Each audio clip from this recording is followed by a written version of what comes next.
taking his anti-HST fight to the internet. Here to tell us why he made his pro-HST video is Chris Thompson, a law student at UBC. Chris, thanks for joining us.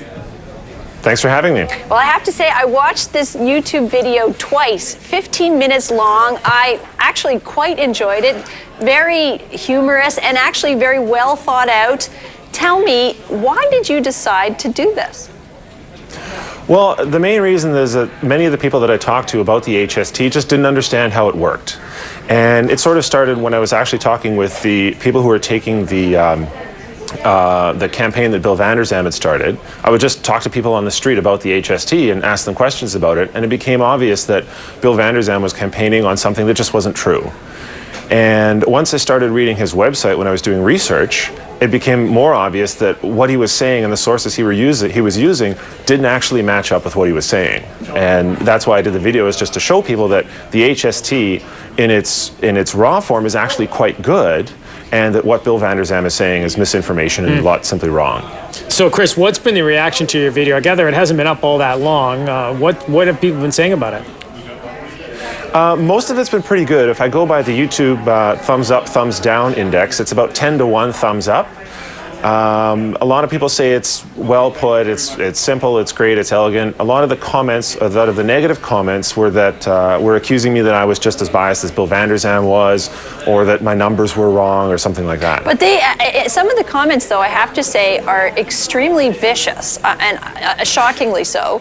What do you make of that? I mean, is the fight over the HST in British Columbia, has it become that vicious?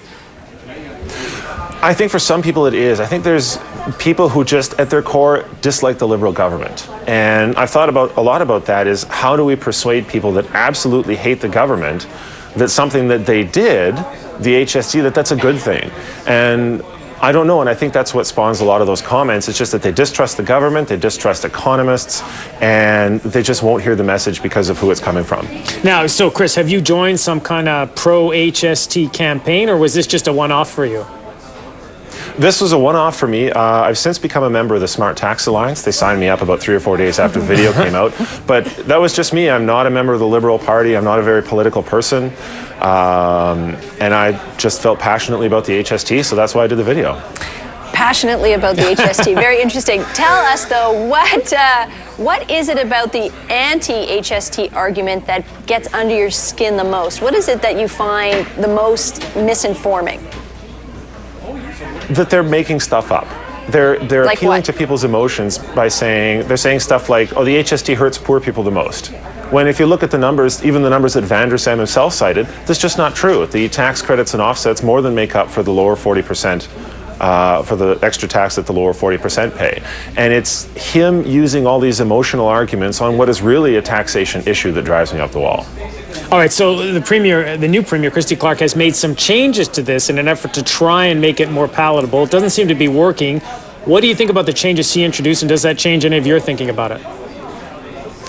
I thought the HST was a good thing before. I think no matter what she'd have done, people will spin it in a bad light. For example, if you say it hurts poor people the most, and then if you give the poor people a rebate, then they'll call it a bribe. And that's essentially what happened. And that's one of the things that frustrates me, is that I saw an interview with Vander I can't remember what show it was on, but he said that lowering the HST from 12% to 10% will be a good start, and that yet he's out there the other day basically saying that it's a terrible idea. And it's this rhetoric that I just don't like. Now, I think dropping it to 10% is a good idea, simply for public opinion, because now they see that, okay, there's a lot of stuff that's taxed more because of the increased number of things that the HST applies to, but now that it's down to 10%, everything, the rest of the stuff is taxed a little bit less. And I think people will, at the end of the day, probably go for that. I certainly hope so. So one of the most, as you pointed out, one of the most powerful arguments against the HST is that it is a regressive tax, that it hurts poor people the most. Can you explain to us why it isn't a regressive tax? When you're thinking about a progressive, a regressive, or a proportional tax, what you're doing is you're comparing the amount of tax you pay with the item that's being taxed. So, for example, income taxes are proportional. They're progressive in Canada because the higher income you have, the more percentage tax you pay. Whereas with the HST is 12%. And as the amount you tax gets larger, which is the price of whatever it is you're buying, you're still only paying 12% of that amount. So what Vander is arguing is that the taxation or the increased amount of tax that people pay is regressive as it applies to their income, which he's confusing two concepts. Yeah, Chris, I got to ask you this. I don't even know if you can answer this, but in Ontario, they've introduced the HST. It is a non-issue. Even the opposition Conservative Party's platform says basically they're going to support the HST and tweak it a little bit. Yet in BC, we have this humongous fight over it. Why do you think that's the case? I honestly don't know. I think Vander might have a lot to do with it. He basically started this grassroots movement, and it's easy to get behind someone when he's shouting about poor people being injured or paying more money, and you have big signs that say fight HST. That's a very captivating message for some people, and I think he capitalized on this anti-government sentiment and kind of ran with it. And I think now kind of the monsters broke loose and starting to destroy the laboratory. Why do you think, what do you think the motivation is for Bill Vander Zalm in all of this? I mean, he's not expected to run for government again. No, I really don't know. And I like to give politicians the benefit of the doubt that in whatever they're doing, that they think it's good for the government. But in Vander Zalm's case, it's really tough because he's basically making up his own numbers to try and get us to think that the current government is evil. So whether it's revenge or if he just wants to be in the limelight again, I don't know. It's a very good question. All right, so Chris, this referendum is... Go ahead. Sorry, I plan to ask him that at one of the at the upcoming HST information sessions here in Vancouver. Okay, now you haven't talked to him then, I guess. You haven't confronted him about your research yet, have you? I have not. I saw a brief YouTube clip about his answers or his response to my video, which he said he hadn't seen, and he called me a lawyer. That was his answer. That's an awful thing to call someone. A lawyer student. Sorry. So, Chris, what do you think? Is this thing going to pass or not? I gather the process is pretty much underway now. What do you think? Is the HST going to pass in BC or not?